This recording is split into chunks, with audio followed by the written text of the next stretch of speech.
Then you run 86 yards. About 87, 86, 87. Who could care then?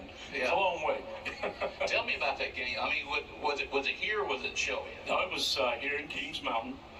What I do remember, Drew, is pretty much everything shut down that day at 3 o'clock in Kings Mountain, because playing in the old city stadium, it wasn't a large stadium, but both teams went into the game undefeated. And as you might imagine, a lot revolved around Kings Mountain football in the 60s, 50s and 60s. And it was a game of anticipation. We were all looking forward to it.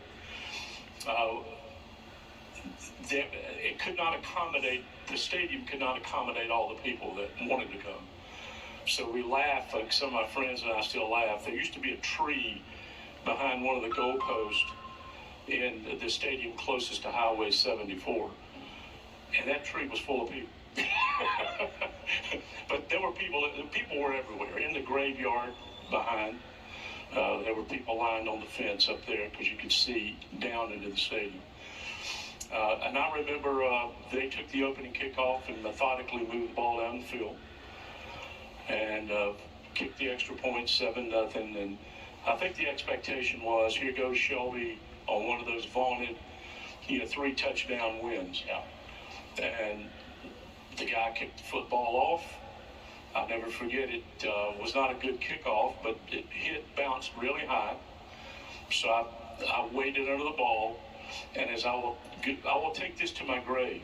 All I had to do, Drew, was run. I didn't have to make any moves. Jimmy Medlin, Jimmy Owens, it's like the Red Sea parted.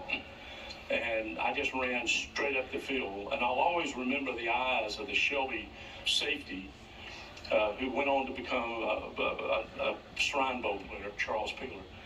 I'll never forget the look in his eye. When I broke free, I looked at him thinking he's going to make a play or try to make a play. Yeah.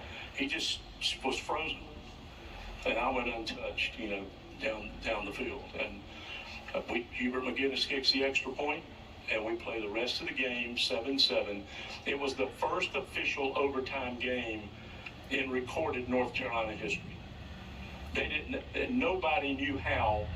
Nobody was really comfortable what the rules were going to be. Okay. And it was almost like they were making them up as they went along. But instead of the game being tied and over 7-7, the referees said, no, everybody stay. We got to play more minutes. So we played with what we understood to be the first overtime game. Unlike today, though, the game went down in the books as a tie. So we were 9-0-1 that year, but because we lost the overtime to Shelby, they got to go on and play further into the playoffs. Gotcha. And matter of fact, that was the year President Kennedy was assassinated. And taking us way back, Drew. Well, the 63, 64 team, I mean, if you know anything about Kings Mountain football, that is a who's who, I have to look at my list. Of course, you mentioned Hubert McGinnis, Pat Murphy, George Plump, John Van Dyke, yourself. Mm-hmm. I mean, it's just like an all-star team. Well, it was an excellent team. Many of them went on to play college football. Pat, if I had to say, we had a star of stars on our team. It was Pat Murphy, who, if he was playing in today's game, where there's such a free movement of the ball, passing-wise, he would have passed for a couple of miles, probably. I mean, it was unbelievable what he could do. But we were playing old-school football where you ran first and passed second. But I think we knew that if we were going to go where we wanted to go that year, because we finished the regular season undefeated, 10-0. If we knew if we were going to go where we wanted to go, it was going to have to be on his arm.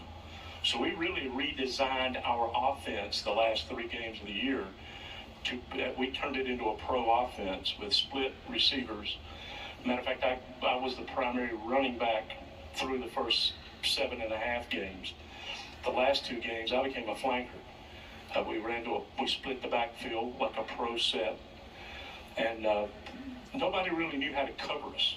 Yeah. Until Hickory came along, and they did an excellent job of covering us, and we lost that game, but went through the regular season 10-0. But you mentioned Hubert McGinnis, Jimmy Cloninger, Lynn Cheshire, George Plunk, Steve Grug, Glenn Bolin, Richie White.